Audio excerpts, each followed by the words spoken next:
चलिए जानते हैं आज की देश और दुनिया की सिलेक्टेड काम की और महत्वपूर्ण 50 बड़ी खबरों को सिर्फ 10 मिनट में। पर अभी तक आपने इस वीडियो को लाइक नहीं किया तो लाइक कर दीजिए। रूस यूक्रेन संघर्ष पर पीएम मोदी ने दिल्ली में की उच्च स्तरीय बैठक, कहा हमारे छात्रों की सुरक्षा और वतन वापसी सर्वोच्च प्राथमिकता। केंद्रीय वित्त मंत्री निर्मला सीतारमण ने जताई चिंता, कहा रूस और यूक्रेन के बीच जारी जंग से भारत है चिंतित क्योंकि इसका असर पड़ सकता है निर्यात पर। अमूल का दूध खरीदना हुआ महंगा, कीमतों में 2 रुपए प्रति लीटर का हुआ इजाफा। रक्षा मंत्री राजनाथ सिंह का बड़ा ऐलान, कहा यूक्रेन में फंसे भारतीयों को अपने खर्चे पर वतन वापस लाएगी सरकार और बढ़ाई जाएगी उड़ानों की संख्या। केंद्रीय कृषि मंत्री नरेंद्र सिंह तोमर ने शुरू किया अभियान, अब किसानों तक पहुंचेगा फसल बीमा योजना का दस्तावेज। पीएम मोदी ने बुलाई उच्च स्तरीय बैठक, किरण रिजिजू, हरदीप पुरी समेत रोमानिया, हंगरी और पोलैंड जाएंगे केंद्र सरकार के कई मंत्री। केंद्रीय पर्यावरण मंत्री भूपेंद्र यादव ने दी जानकारी, कहा भारत यूएनईए में निभाएगा अहम भूमिका, समुद्री कूड़े के मुद्दे पर पेश करेगा प्रस्ताव। केंद्र सरकार ने जारी की चेतावनी, मोबाइल टावर लगवाने के नाम पर कर रही है पेमेंट तो हो जाएं सावधान। यूक्रेन में फंसे भारतीयों को लेकर दिल्ली पहुंची 5वीं फ्लाइट, 249 नागरिकों की हुई वतन वापसी। दिल्ली दंगा मामले में हाईकोर्ट का बड़ा एक्शन, सोनिया, राहुल और प्रियंका गांधी को कोर्ट ने भेजा नोटिस, पूछा क्यों दर्ज न हो केस। रूस संग बातचीत के लिए सहमत हुआ यूक्रेन, भारत ने छात्रों से निकासी के लिए रेलवे स्टेशनों पर जाने को कहा। बिहार के वित्त मंत्री तार किशोर प्रसाद ने पेश किया बजट, बिहार के विकास के लिए 6 सूत्री मॉडल, समाज कल्याण पर खर्च होगा बजट का 65% पैसा। पीएम गति शक्ति पर वेबिनार में बोले मोदी, इस साल के बजट ने 21वीं सदी के भारत के विकास की गति शक्ति निर्धारित की। भारत विदेश मंत्रालय ने ऑपरेशन गंगा के लिए नया ट्विटर हैंडल किया ओपन, हेल्पलाइन नंबर भी किए जारी। यूपी में पीएम मोदी ने की भाजपा सरकार की तारीफ, कहा हमारी सरकार ने गरीबों के इलाज के लिए योजना चलाई, घोर परिवारवादी कभी भी ऐसा नहीं किया। नागरिक उड्डयन मंत्री ज्योतिरादित्य सिंधिया ने दिया बयान, कहा क्षेत्रीय एयरलाइनों हेलीकॉप्टर परिचालनों के लिए सरकार तैयार कर रही है नीति। पीएम मोदी महाराजगंज में जनसभा को किया संबोधित, कहा ये परिवारवादी लोग भारत को समर्थ और यूपी को सशक्त नहीं बना सकते। यूपी की जनता से प्रधानमंत्री नरेंद्र मोदी ने की अपील, कहा आपका वोट उत्तर प्रदेश को सशक्त और भारत को समर्थ बनाएगा। रक्षा मंत्री राजनाथ सिंह ने बलिया में किया दावा, कहा यूपी में बुआ बबुआ नहीं सिर्फ बाबा की सरकार चलेगी, ट्रिपल इंजन की सरकार से होगा यूपी का विकास। पीएम मोदी ने पूर्व प्रधानमंत्री मोरारजी देसाई को दी श्रद्धांजलि, बोले उन्होंने जीवन में हमेशा ईमानदारी पर जोर दिया। दिल्ली हिंसा मामले में भड़काऊ भाषण देने वाले केंद्रीय मंत्री अनुराग ठाकुर, बीजेपी नेता कपिल मिश्रा और सांसद प्रवेश वर्मा को हाईकोर्ट ने भेजा नोटिस। अब सेवा में दिक्कत होने पर मोबाइल फोन यूजर्स कर सकते हैं कंज्यूमर फोरम में शिकायत, सुप्रीम कोर्ट ने दिया अहम फैसला। दिल्ली वासियों को मिली बड़ी राहत, नाइट कर्फ्यू समेत कई पाबंदियां हुई खत्म, पूरी क्षमता के साथ दौड़ने लगी मेट्रो। पीएम मोदी ने महाराजगंज में समाजवादी पार्टी पर साधा निशाना, कहा घोर परिवारवादी लोग गरीबों के लिए कभी नहीं सोचते। यूपी में केंद्रीय मंत्री अमित शाह ने समाजवादी पार्टी की जमकर करी खिंचाई, बोले सपा ने जातिवादी दांव डाला है, हम विकास की बात करते हैं। राजस्थान के सीएम अशोक गहलोत ने पीएम मोदी से करी मांग, कहा जनता को सामाजिक सुरक्षा देने के लिए कानून लाए केंद्र सरकार। गोरखपुर में सीएम योगी आदित्यनाथ ने किया दावा, कहा जीत का छक्का लगेगा, छठे चरण में दल बदलुओं पर जमकर बरसे योगी। 22 मई तक बढ़ा दिया जाएगा ट्विन टावर, नोएडा प्राधिकरण ने सुप्रीम कोर्ट में दी जानकारी। राजस्थान सीएम अशोक गहलोत ने यूक्रेन से विद्यार्थियों को वापस लाने के लिए पीएम मोदी को लिखा पत्र। बीजेपी राष्ट्रीय अध्यक्ष जेपी नड्डा ने जौनपुर में सपा प्रमुख पर साधा निशाना, कहा पहले हफ्ते में 3-4 दिन बिजली रहती थी, अब 24 घंटे रहती है। केंद्रीय मंत्री नितिन गडकरी ने भारत रत्न डॉक्टर राजेंद्र प्रसाद को पुण्यतिथि पर दी श्रद्धांजलि। सेबी ने अपनी प्राथमिक बाजार सलाहकार समिति का किया पुनर्गठन, माधवीपुरी बुच को नियुक्त किया अध्यक्ष। यूपी के सीएम योगी आदित्यनाथ ने सपा पर साधा जोरदार निशाना, कहा ऐसी सरकार चाहिए जो विकास के साथ सुरक्षा भी दे सके।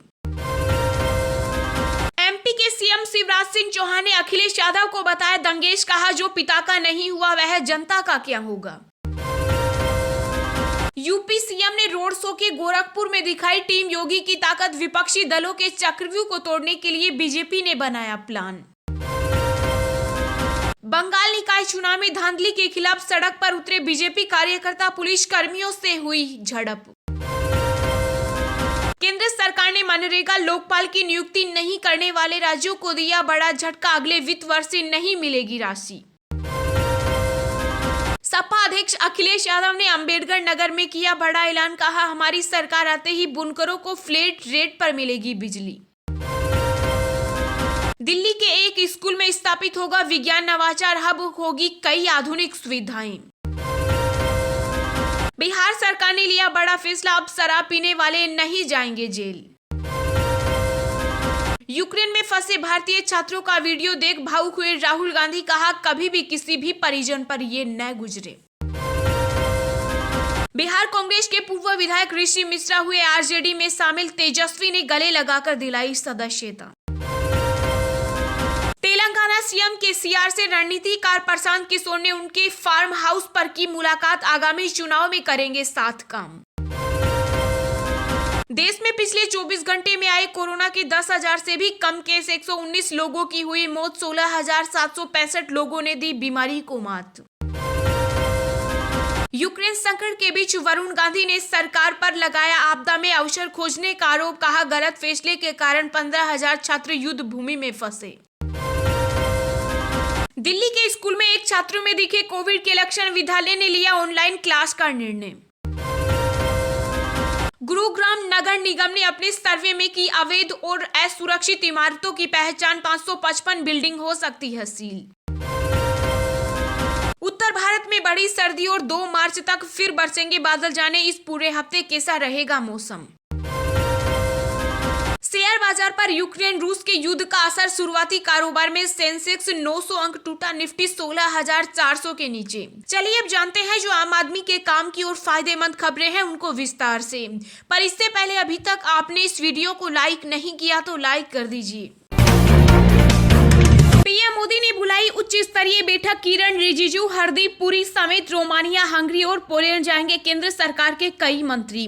जी हां, प्रधानमंत्री नरेंद्र मोदी ने यूक्रेन मसले पर उच्च स्तरीय बैठक बुलाई। सूत्रों के मुताबिक केंद्र सरकार के मंत्री यूक्रेन के पड़ोसी मुल्क रोमानिया, हंगरी, पोलैंड जाएंगे, जहां से भारतीय छात्रों को निकाला जा रहा है। जिन मंत्रियों को वहां भेजा जा रहा है उसमें कानून मंत्री किरण रिजिजू, हरदीप पुरी, नागरिक उड्डयन मंत्री ज्योतिरादित्य सिंधिया और जनरल वीके सिंह का नाम शामिल है। ये मंत्री भारत के विशेष दूत के रूप में जा रहे हैं। इनको वहां भेजने का फैसला इसलिए लिया गया ताकि वहां भारतीय नागरिकों को कोई दिक्कत ना हो, तो उससे ऑन स्पॉट दूर किया जा सके। मीटिंग के दौरान जमीनी हालत की समीक्षा भी की गई। बैठक में पीएम मोदी के अलावा विदेश मंत्री एस जयशंकर, विदेश सचिव हर्षवर्धन श्रृंगला, राष्ट्रीय सुरक्षा सलाहकार अजीत डोभाल और केंद्र सरकार के वरिष्ठ अधिकारी मौजूद थे। सूत्रों ने बताया कि पीएम की बैठक 2 घंटे से ज्यादा समय तक चली। बैठक में पीएम ने कहा कि हमारे छात्रों की सुरक्षा सुनिश्चित करना और उन्हें यूक्रेन से निकालना हमारी सर्वोच्च प्राथमिकता है।